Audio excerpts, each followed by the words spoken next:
Pero bueno, estamos enseñando acerca de la primera epístola de Pablo a Timoteo, donde el apóstol tiene la intención de darle indicaciones a su discípulo acerca de cómo debe conducirse la iglesia que es del Señor.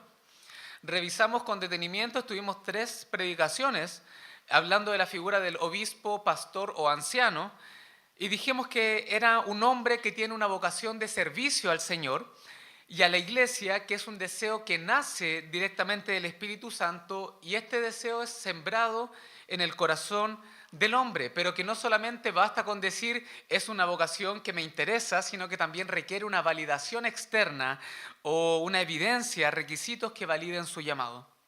Hablamos de las características morales del obispo, de sus características espirituales, de su testimonio en el hogar, también de su testimonio en la iglesia y también de su testimonio en el barrio o en cualquier lugar donde se desenvuelve. Y hoy, por tanto, nos corresponde hablar del oficio del diaconado. Respondiendo a estas 3 preguntas, estos son el esquema de la predicación de hoy es el siguiente. Primero, ¿qué es el diaconado? Segundo, ¿cuáles son los requisitos para el diaconado? Y tercero, ¿cuál es la recompensa de los diáconos? Vamos a terminar con una 4ª pregunta que es, ¿diáconos y diaconisas? Varios quieren que lleguemos a la 4ª de inmediato. Vamos a pasar por las primeras 3 porque es necesario. ¿Ok? Primero, ¿qué es el diaconado? Segundo, ¿cuáles son los requisitos para los diáconos? Tercero, ¿cuál es la recompensa de los diáconos? Cuarto, ¿diáconos y diaconisas? Que el Señor nos guíe en esta mañana entonces. Lo primero, la palabra diácono. ¿Qué es un diácono? Diácono tiene su origen en el griego que significa servidor o sirviente. En su sentido más literal e inmediato, tiene la connotación de un ayudante, de uno que asiste, un servidor. Hay que diferenciarlo de la palabra doulos, que significa esclavo, porque ambas, diácono y doulos, dependiendo del contexto, se traducen en el español como siervos, pero que no son lo mismo ni apuntan exactamente a lo mismo. La palabra diácono con K, como es su forma de escribirla en el griego, se repite 29 veces en el Nuevo Testamento y se refiere siempre, sin ninguna exclusión, a personas que sirven. Sin embargo, diácono se puede atribuir a siervos o personas que sirven y en otros contextos a diáconos como un oficio o un cargo dentro de la iglesia. Vamos a verlo de esta manera. Lo tenía en la presentación, pero para no ir buscándolo quiero leérselos en voz alta. Efesios 3:7 dice, del cual fui hecho ministro. Esa palabra ministro es diácono en el original. Por el don de la gracia de Dios que me ha sido dado según la operación de su poder. O sea, el apóstol Pablo en Efesios capítulo 3, versículo 7, afirma que él es un diácono, él es un ministro por el don de la gracia de Dios. En Lucas capítulo 22, versículo 26 y 27, nuestro Señor Jesús usa la expresión diaconeo, que es el verbo. Si diácono es el sustantivo o la persona, diaconeo es el verbo o la acción. O sea, yo ejerzo el diaconado, yo hago de diácono, yo sirvo. Y el Señor Jesús lo dice de la siguiente manera. Mas no así vosotros, sino sea el mayor entre vosotros como el más joven y el que dirige como el que sirve, como el diaconeo. Porque ¿cuál es mayor? ¿El que se sienta a la mesa o el que sirve? No es el que se sienta a la mesa, mas yo estoy entre vosotros como el que sirve. Yo estoy entre vosotros como el diaconeo. ¿Ok? Evidentemente ni Pablo ni Jesús eran diáconos de una iglesia local, ¿cierto? Tampoco Jesús está enseñando que todos deben ser diáconos como en el cargo oficial dentro de una iglesia local. Pero ambos versículos que les acabo de leer sugieren que hay una actitud de servicio que se le demanda a toda la cristiandad. Todos los cristianos deben ser servidores.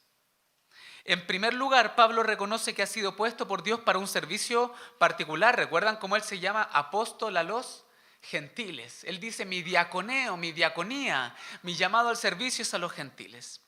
Y en segundo lugar, el Señor Jesús dice que él vino como un diácono, él vino como un siervo.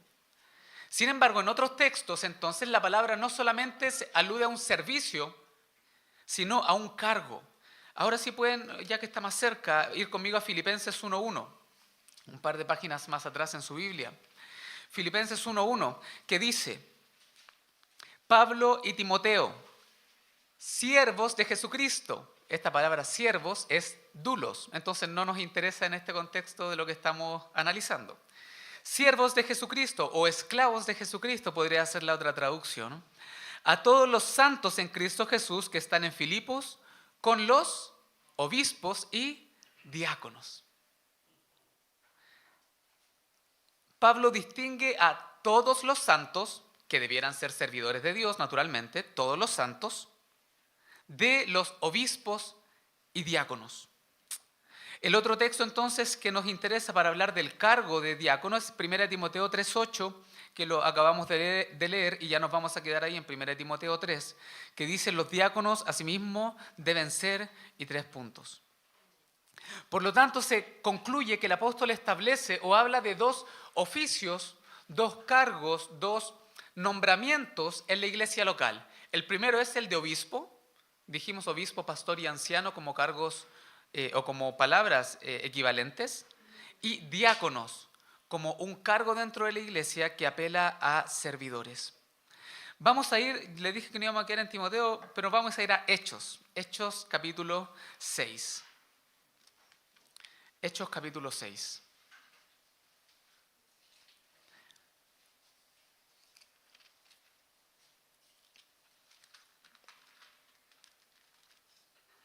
Versículos del 1 al 6. Un texto que muchos de ustedes conocen. Dice así, Hechos capítulo 6, versículos del 1 al 6. En aquellos días, como creciera el número de los discípulos, hubo murmuración de los griegos contra los hebreos, de que las viudas de aquellos eran desatendidas en la distribución diaria. Entonces los 12 convocaron a la multitud de los discípulos y dijeron: no es justo que nosotros dejemos la palabra de Dios para servir a las mesas. Buscad pues, hermanos, de entre vosotros a 7 varones de buen testimonio, llenos del Espíritu Santo y de sabiduría, a quienes encarguemos de este trabajo. Y nosotros persistiremos en la oración y en el ministerio de la palabra. Agradó la propuesta a toda la multitud y eligieron a Esteban, varón lleno de fe y del Espíritu Santo, a Felipe, a Prócoro, a Nicanor, a Timón, a Parmenas y a Nicolás, prosélito de Antioquía, a los cuales presentaron ante los apóstoles, quienes orando les impusieron las manos. Un precioso texto de la iglesia que crecía en Jerusalén. Había un problema, de esos problemas que dan gusto, y es que la iglesia estaba creciendo. Y en este contexto entonces se levantó una murmuración, un malestar a modo de cagüín, de que había viudas que estaban siendo atendidas antes que otras. Y entonces los 12, yo incluyo o supongo que aquí puede haber estar incluido Matías, reunieron a los hermanos de la iglesia y les dijeron: ¿no debemos nosotros como ministros de la palabra despreocuparnos de la enseñanza? Por lo tanto, iglesia, busquen 7 varones llenos del Espíritu Santo para que hagan esto. Y aquí entonces se marca el precedente de la existencia de personas que asisten a los maestros de la palabra en el ministerio. Si bien en este momento no se les llama diáconos como un cargo u un oficio particular, sí se destina a 7 hermanos para que sirvan las mesas y se encarguen del cuidado de las viudas. Algo muy importante que distingue entonces a estos 7 del resto de la iglesia es que se les imponen las manos, se les encomienda como una labor particular. No habla de que todos los cristianos hicieron una asamblea y dijeron: hermanos, entre todos nosotros tenemos que atender a las viudas, por lo tanto voy a hacer una oración donde los voy a encomendar a todos ustedes como congregación a hacer esta labor, ¿cierto? Se selecciona 7 con un testimonio particular, se les hace una oración de encomendación, se les imponen las manos. El llamado a servir al prójimo es universal. El diaconado como un oficio, según lo que hemos leído, se refiere a un grupo de hermanos con características particulares, con una misión específica. Aquí voy a hacer un primer punto, que yo creo que no siempre, hermanos, consideramos lo suficiente. Yo mismo, de hecho, estuve equivocado, creo, por años en esto que les voy a contar. A veces nosotros esperamos que el pastor o el cuerpo de ancianos o los pastores estén presentes en todas las cosas de la iglesia.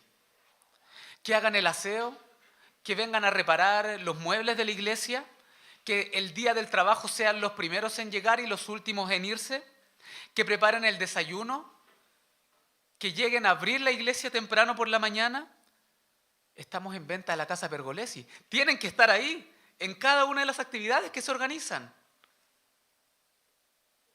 Creo que es un deseo genuino en ver a los líderes de la iglesia involucrados con las actividades que la iglesia organiza. Sin embargo, mis hermanos, esa no es bíblicamente la principal tarea del pastor y los ancianos en la iglesia. Este tipo de obra de servicios no son su principal responsabilidad, sino la enseñanza y el pastorado en instancias en que la palabra de Dios requiere ser la guía y la consejera.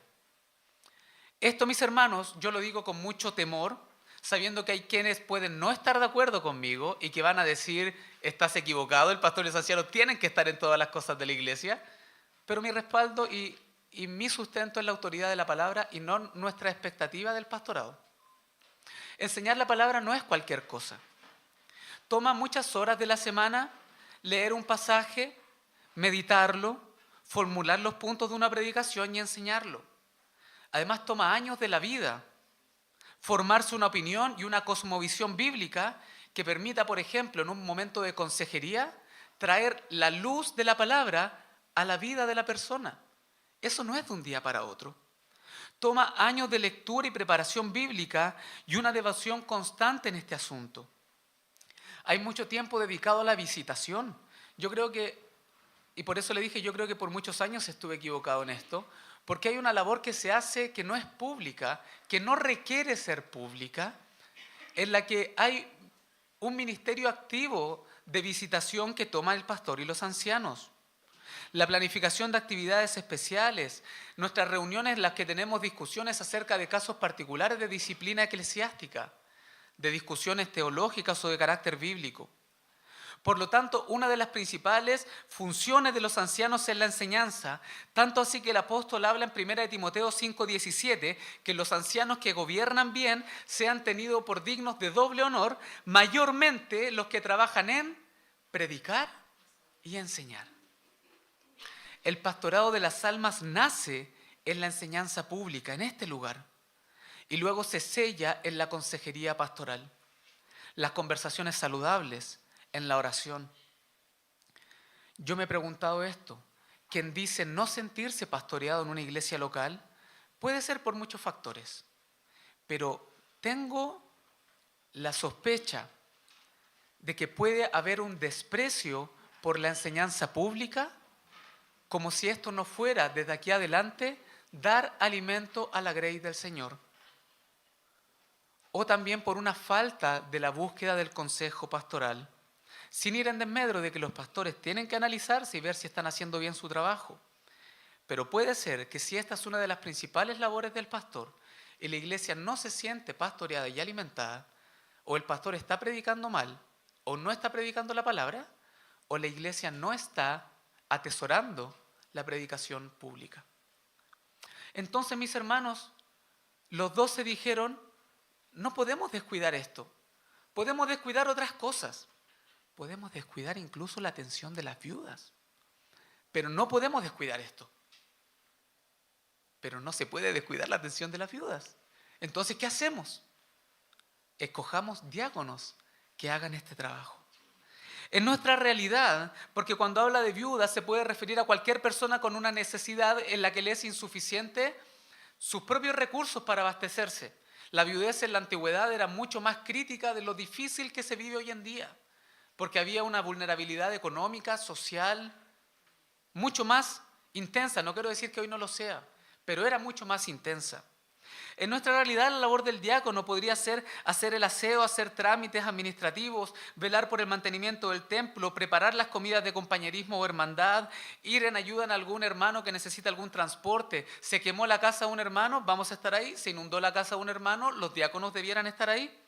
Llevar la canasta de los alimentos de misericordia, entre muchas otras labores prácticas, que si el pastor y los ancianos se encargaran de ellas, o harían mal esto y aquello, o tendrían necesariamente que descuidar la enseñanza de la palabra y la consejería pastoral. Pastores y diáconos, por lo tanto, dos oficios para la iglesia local. ¿Está utilizable la presentación, mi hermano? Ok, si no, les pido dejar de intentarlo, por favor, para no distraer, y apagamos nomás la tele, no pasa nada.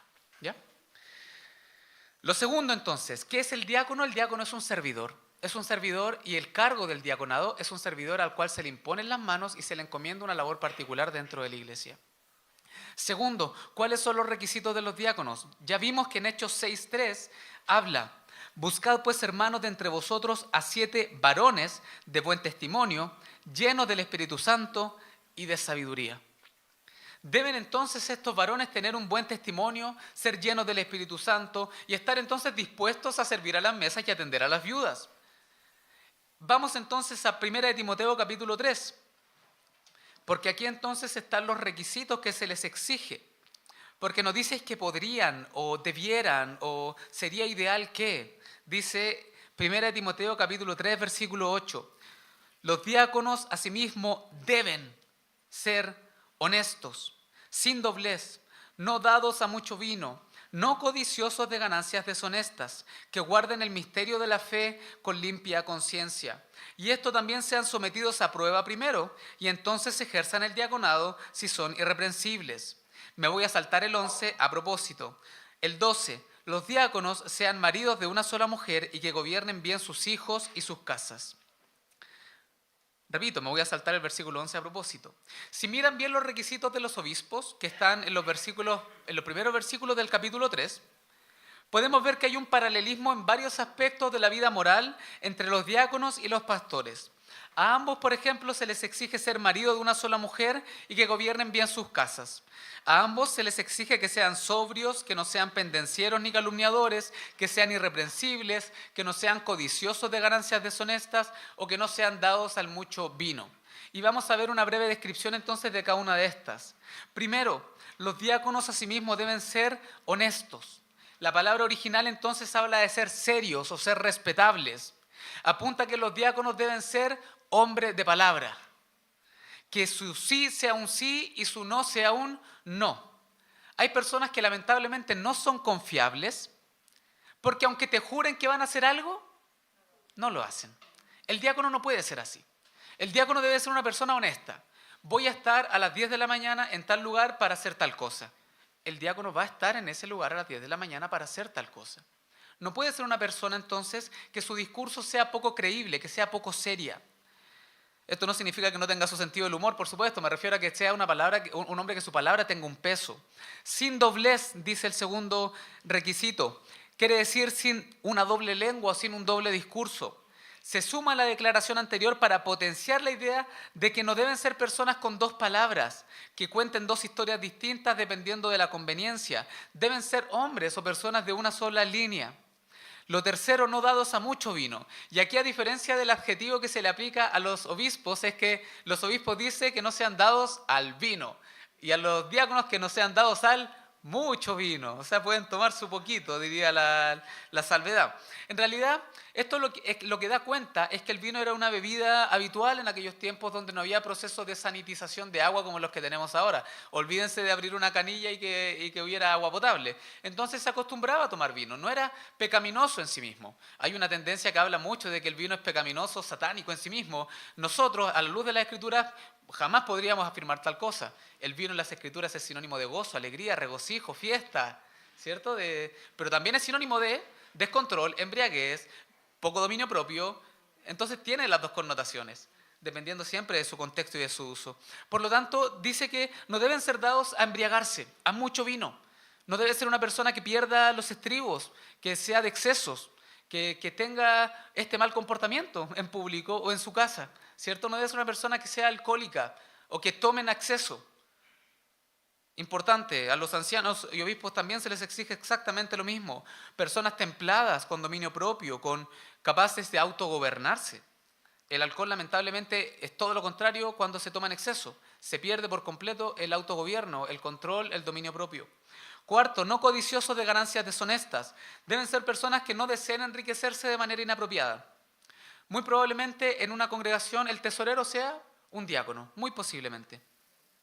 Así que no puede haber ninguna sombra de codicia en las arcas de la iglesia o en formas en las que podría enriquecerse esta persona para su beneficio propio. Vamos a organizar una comida entonces, pollo con arroz, 2.000 pesos para cada uno. Sobraron 30 luquitas de todo lo que se recolectó. El diácono en ningún caso puede ser codicioso de esos 30.000 pesos.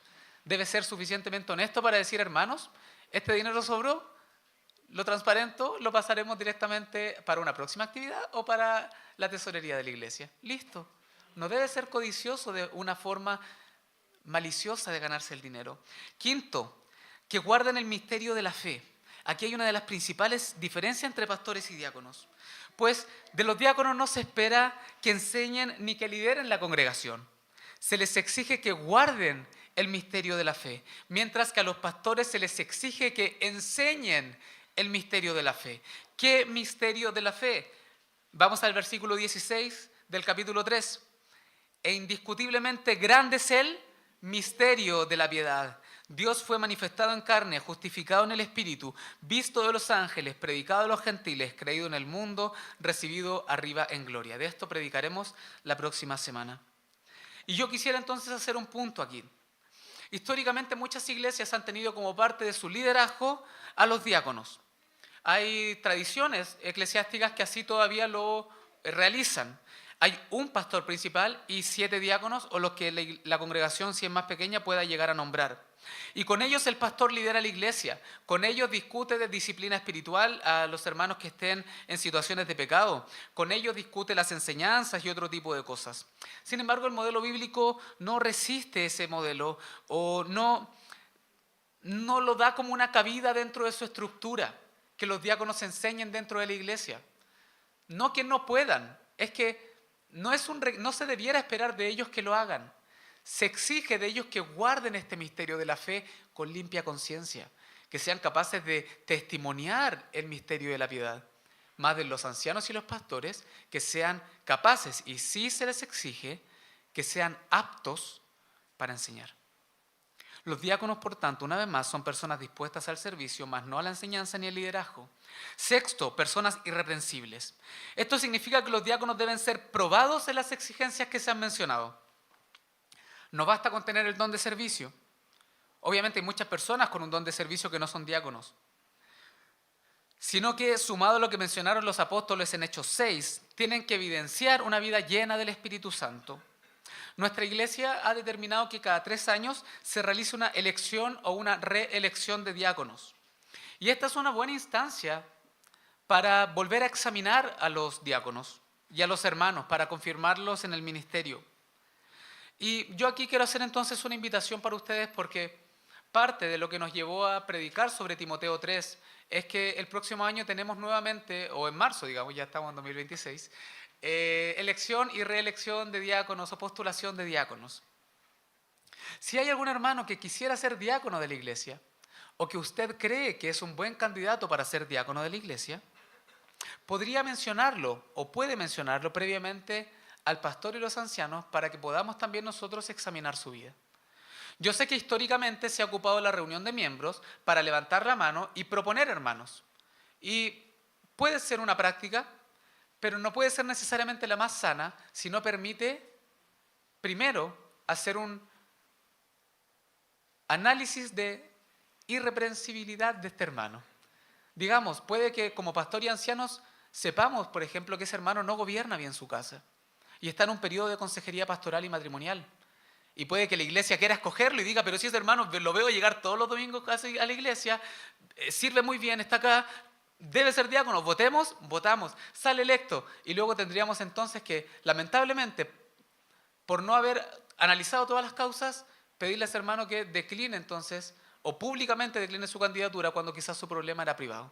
Entonces mi propuesta y nuestra invitación como cuerpo pastoral es que hablen con nosotros si alguno de ustedes desea ser diácono o quisiera postular a alguien al diaconado para que podamos también preguntarle a él en privado, podamos también analizar un poco su vida en base a estos criterios y de esta manera la iglesia termine por confirmar este llamado, porque es la iglesia quien en definitiva termina por determinar el cuerpo de diáconos. Así lo muestra el modelo de Hechos 6.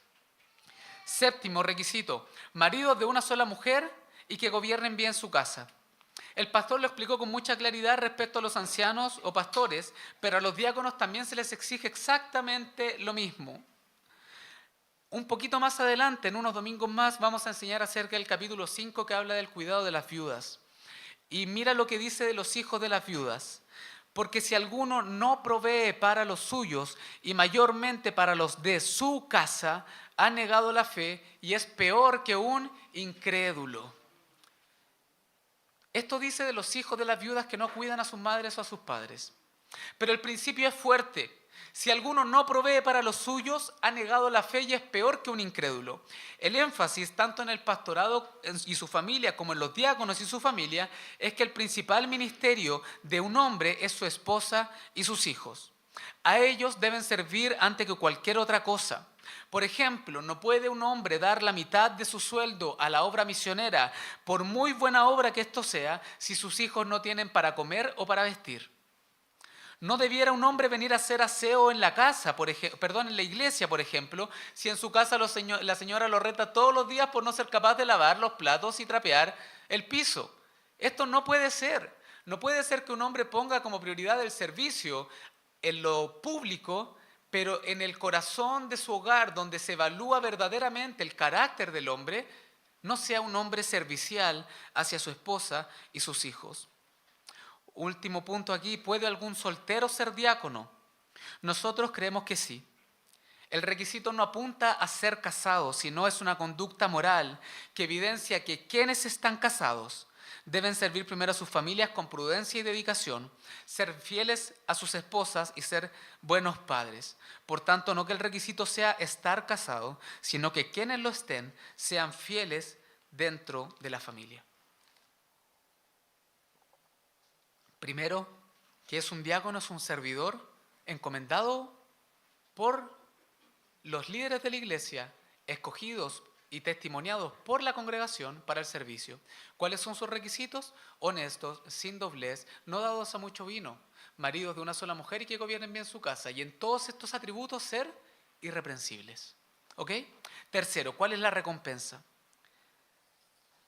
Versículo 13. Porque los que ejerzan bien el diaconado ganan para sí un grado honroso y mucha confianza en la fe que es en Cristo Jesús. ¿Qué significa que ganan mucha confianza en la fe? Quiere decir que su fe es fortalecida. Mis hermanos, el apóstol afirma que quienes ejercen bien esta labor de diácono van a ver fortalecida su fe en el Señor, van a afirmar su confianza en Cristo, van a robustecer su fe en Jesús, porque al servir a los demás están formando en ellos el carácter de nuestro Maestro. Ellos entonces ven en carne propia lo que significa ponerse a disposición de los hermanos, aunque muchas veces sus labores no sean visibles. Van a entender de mejor manera lo que es amar de manera desinteresada. Eso moldeará sus vidas, la de sus hijos, la de sus esposas, que lo van a ver como un hombre servicial y traerá frutos a su espíritu. Porque así como Cristo vino a servir y a dar su vida en rescate por muchos, los diáconos también son llamados a ser servidores de la iglesia que le pertenece al Señor. Los diáconos son la extensión de las manos cuidadosas del buen pastor. Por lo tanto, yo en esta tarde quisiera aprovechar de honrar también a nuestros diáconos. Porque quizás hay muchas cosas que los hermanos no sabemos que pasan primero por el servicio fiel del diaconado. Muchos cuando llegan a la iglesia piensan que la iglesia siempre ha estado abierta y al irse dicen, alguien tendrá que cerrarla hasta el próximo domingo. Muchos creen que este edificio, así como lo ven, siempre ha sido así, con sus defectos y sus yayitas y sus cosas, pero no. Ha estado el trabajo minucioso por quienes por años fueron diáconos en esta congregación, para poder tener un lugar para que la iglesia pudiera reunirse. El año pasado los desayunos que cada mañana usted llegaba a comerse eran servidos por los diáconos de nuestra iglesia. La cena del Señor que compartimos y que es administrada por el pastor es servida y organizada por los diáconos. Algunas compras del mantenimiento de este lugar o tareas que tienen que ver con el sustento de esta iglesia pasan primero por ellos. Los diáconos no son líderes visibles dentro de la iglesia, son ejemplo de un servicio. Y este servicio invisible es recompensado por el Señor y será reconocido por Él en la gloria. Y hoy fortalece la fe y el carácter de quienes ejercen bien la vocación para la cual el Señor los encomendó. Por lo tanto, que el Señor bendiga la vida de nuestros diáconos, alimente su fe al ser moldeados al carácter servicial de nuestro Señor Jesucristo. Habiendo dicho todo esto, quiero ir al punto que yo sé que muchos estaban esperando, y la pregunta es si es bíblico tener diaconisas en la iglesia. Voy a tomar agua primero. No. Hay dos textos principales que cobran relevancia en este escenario cuando queremos examinar este asunto. ¿Lo han escuchado, cierto, muchos de ustedes? Que hay iglesias con diaconisas, y en nuestra iglesia no jamás ha tenido diaconisas. Entonces, examinémoslo. El primero está en Romanos 16:1, que dice así: os recomiendo además nuestra hermana Febe, la cual es diaconisa de la iglesia en Cencrea. El otro texto está en 1 Timoteo 3:11, que dice: las mujeres, asimismo, sean honestas, no calumniadoras, sino sobrias, fieles en todo. Cuando habla de Febe, habla de la palabra diáconos, que es la misma que se usa para hablar de los diáconos en general. Y cuando habla en Timoteo de mujeres, habla de la palabra o el sustantivo guné, ya en griego. Ustedes saben que nuestras Biblias tienen revisiones, ¿cierto? La nuestra es la Reina Valera de 1960, es la que la mayoría utiliza. Vamos a ir a la misma Reina Valera de 1865, un par de años atrás. Encomiéndoos a Febe, nuestra hermana, la cual está en el servicio de la iglesia que está en Cencreas. La palabra es diáconos, pero lo traduce como está al servicio. Vamos a ir entonces al texto de Timoteo 3:11, pero de 1865. Asimismo, sus mujeres, la palabra es la misma, guné, sean honestas, no detractoras, templadas, fieles en todo. Ok, entonces aquí hay vamos a hablar del dilema, pero lo introduzco así. Hay un dilema exegético. ¿Qué significa exégesis? Es tomar las palabras en su contexto e interpretarlas o entenderlas de la mejor manera.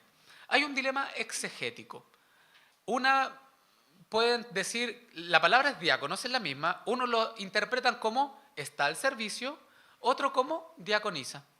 En otro texto está la palabra guné, que lamentablemente no hay un artículo antes. No dice las, sus, no lo dice. Dice mujeres sean honestas. Así lo dice el original. Por lo tanto, una traducción lo toma como las mujeres y otra como sus mujeres. Cambia totalmente el sentido de la expresión. ¿Ok? Quienes argumentan a favor del diaconado femenino afirman que históricamente en los documentos antiguos de la iglesia primitiva hubo mujeres diaconisas. De eso no hay duda. ¿Hubo mujeres diaconisas en los primeros 300 años de iglesia? Sí. El punto es que no ejercían las mismas actividades que los hombres. Por ejemplo, el bautismo en algunas tradiciones de los primeros 100 años de iglesia era desnudos. Entonces, no se podía, por pudor, prudencia, un hombre bautizar a una mujer desnuda. Entonces la diaconisa podía ejercer esa labor. Para ir a visitar a una viuda, por ejemplo, que necesitara asistencia y estuviera falleciendo y necesitaba ser bañada o lavada, no podía ir un diácono hombre a ejercer esos trabajos. Iba entonces una mujer diaconisa. ¿Ok? No participaban, por ejemplo, y eso está explícito, en la cena del Señor, en la enseñanza ni en la administración del bautismo de varones. Pero sí existían diaconisas ordenadas. Eso es lo que quiero decir. Se les imponían las manos y se le ordenaba al ministerio, con tareas distintas. Segundo, primero, históricamente hubo diaconisas. Segundo, Pablo habla de Febe como una mujer diácono, con K, es la palabra griega, diácono, ¿ok? De una iglesia local en Cencrea. Tercero, Pablo habla abiertamente de las mujeres en 1 Timoteo. Cuarto, si hablar de las mujeres se refiriera a las esposas de los diáconos, ¿por qué no se habla también de las esposas de los obispos? Una pregunta. Todos sabemos que, y esta es nuestra posición drástica, digamos, que el pastorado femenino va en contra de la enseñanza bíblica. Eso no hemos sembrado nunca ninguna sombra de duda. Por lo tanto, no se mencionan las mujeres de los pastores en el apartado de los pastores, pero en los diáconos se mencionan las mujeres. ¿Ok? Quinto, el diaconado no es liderazgo. Por ende, el sexo femenino no tiene una contraindicación como lo tiene en el pastorado. ¿Ok? Por el momento entonces todos decimos, ok, pongamos diaconisa. Vamos a ver quiénes argumentan, quiénes están en contra. Primero, los 7 diáconos, de hecho 6 fueron exclusivamente varones a petición exclusiva de los apóstoles. Y quizás de Matías, que también es considerado dentro de los 12. Pero la petición exclusiva de los apóstoles fueron, búsquenme a 7 varones.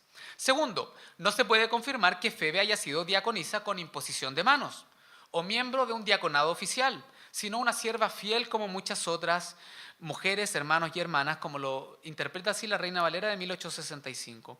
Incluso dijimos que Jesús se autodenomina un diácono, Pablo se autodenomina diácono, pero no como diáconos ordenados con imposición de manos, como un cargo y un oficio dentro de la iglesia local. Por tanto, no podemos decir de Febe lo mismo.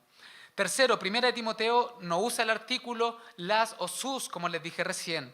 Por lo tanto, podría traducirse perfectamente como sus mujeres sean, bla, bla, bla, bla, bla, bla.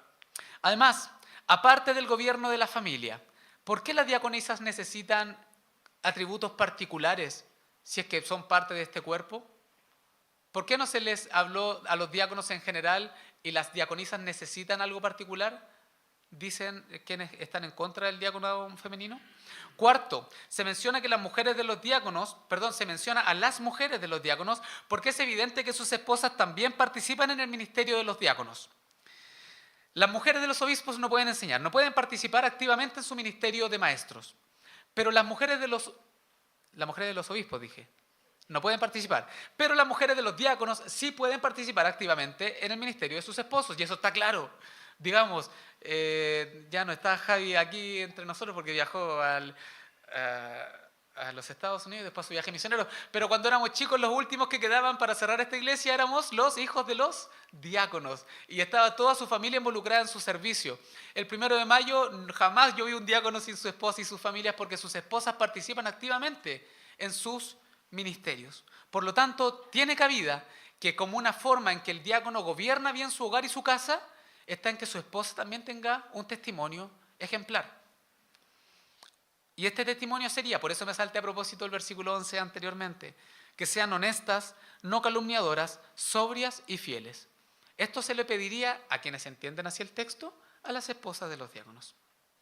Quinto, hay un orden transversal en la forma en que Dios establece sus ministros. El sacerdocio en Israel era exclusivo para varones. Las 12 tribus de Israel fueron varones.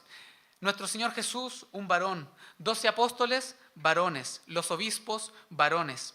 Esto da a entender que en las cuestiones oficiales Dios siempre ha ordenado hombres, lo que no limita el servicio femenino en muchas otras esferas, pero sí en asuntos oficiales. Ok, parte del dilema es exegético.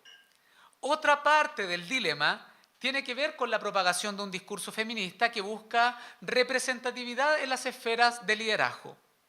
Yo no quiero caricaturizar aquí el tema, porque yo sé que para algunos puede ser delicado, pueden tener ciertas ideas a favor o lo que sea. No quiero abordar el tema de una manera caricaturesca, pero sí evidenciar que en las últimas décadas ha habido movimientos que han buscado, por ejemplo, que haya igual cantidad de mujeres en espacios de representatividad a nivel político. Eso es una cuestión política que nada tiene que ver con nuestra enseñanza de las Escrituras. ¿Ok? Sin embargo, algunos piensan que sí, pero no nos vamos a meter en ese rollo, que al menos haya representatividad. Es difícil hoy para nosotros quitarnos esta idea de la cabeza porque ellos quienes siembran estas ideas han hecho muy buen trabajo y cualquier cosa que yo diga que es exclusiva para varones es machista. Si hablamos de la sumisión de la esposa a su esposo, ¡qué machista! Si decimos que la Biblia no acepta la ordenación de pastoras, Eso es patriarcal, misógino, machista y opresor. Entonces hay que hacer aquí un ejercicio cuidadoso de no amoldar nuestras enseñanzas bíblicas a la cultura. Pero también tenemos que entender que lo que nosotros hoy creemos como enseñanza bíblica también puede estar permeado por tradiciones culturales de hace 100 años atrás. Por lo tanto, hay que ser muy cuidadosos, analizar las cosas con calma, sin el fuego, el furor de lo contingente. Lo que hoy es moda o discurso predominante no norma nuestra interpretación de las Escrituras, pero tampoco lo que fue contingente o importante hace 300 años atrás. ¿Ok? Y este es un trabajo entonces difícil, exegético, como les digo, de interpretación y por supuesto pastoral. Conclusión. Con el pastor y los ancianos hemos discutido el tema y hemos decidido abstenernos de introducir el diaconado femenino a nuestra congregación, al menos por ahora, sin juzgar negativamente a las congregaciones que sí lo incluyen. Verán que hay distintos argumentos que permiten sostener ambas posturas. A diferencia del pastorado femenino, que sí lo señalamos como una contradicción a la enseñanza apostólica, no vemos como algo pecaminoso, al menos no de manera absoluta, por así decirlo, el diaconado femenino. Sin embargo, creemos firmemente que el servicio de las mujeres en la iglesia es de una importancia radical. Necesitamos maestras para los niños de la iglesia, necesitamos un trabajo dedicado al discipulado femenino, que las mayores les enseñen a las más jóvenes cómo cuidar sus hogares. Necesitamos mujeres comprometidas con el ministerio de damas, con el cuidado de nuestro edificio también, con la música, con el evangelismo, porque el servicio femenino no es solamente una opción en la iglesia, sino es una obligación para todas aquellas damas que también desean imitar a Cristo y su carácter servicial. Y en todo esto, nuestra oración es para que el Señor nos dé la sabiduría en tomar las mejores decisiones para nuestra congregación. Para terminar entonces, mis hermanos, quisiera dejarles unas preguntas de reflexión. Hemos visto qué es el diaconado, cuáles son sus requisitos, cuáles son sus recompensas y cuáles son los dilemas respecto a las diaconisas. Pregunta número 1 para toda la iglesia. Los requisitos morales que se exigen a los obispos y diáconos son muy virtuosos, ¿cierto? Yo quisiera decir, y que se pudiera decir de todos nosotros, que somos hombres y mujeres honestos, sin doblez, que gobernamos bien nuestros hogares, que no somos iracundos, que no somos pendencieros, no somos murmuradores. Yo quisiera que todos nosotros desarrolláramos esas virtudes. Y usted puede decir, aunque no soy pastor ni diácono de esta iglesia, ¿cuál o cuáles de estos atributos virtuosos faltan en mi vida y yo debiera fortalecerlos para la gloria del Señor? Lo segundo, hay áreas prácticas en la vida de la iglesia que yo critico muy ácidamente, pero en las que no estoy dispuesto a involucrarme ni en oración ni en un ejercicio de servicio práctico. Y para quienes son diáconos o quienes desean ejercer el diaconado, ¿mi vida respalda el servicio público que realizo? ¿Qué dirían mi esposa, mis hijos o quienes viven conmigo sobre mi carácter cristiano? Si Cristo vino no para ser servido, sino para servir, ¿en qué se parece hoy mi vida a la suya? Que el Señor nos bendiga, mis hermanos, y que la palabra predicada sea alimento para nuestras almas, la norma de nuestra fe y de nuestra conducta, como dice el mismo apóstol Pablo, para que así sepamos cómo conducirnos en la casa de Dios, que es la iglesia del Dios viviente, columna y baluarte de la verdad. ¿Oramos?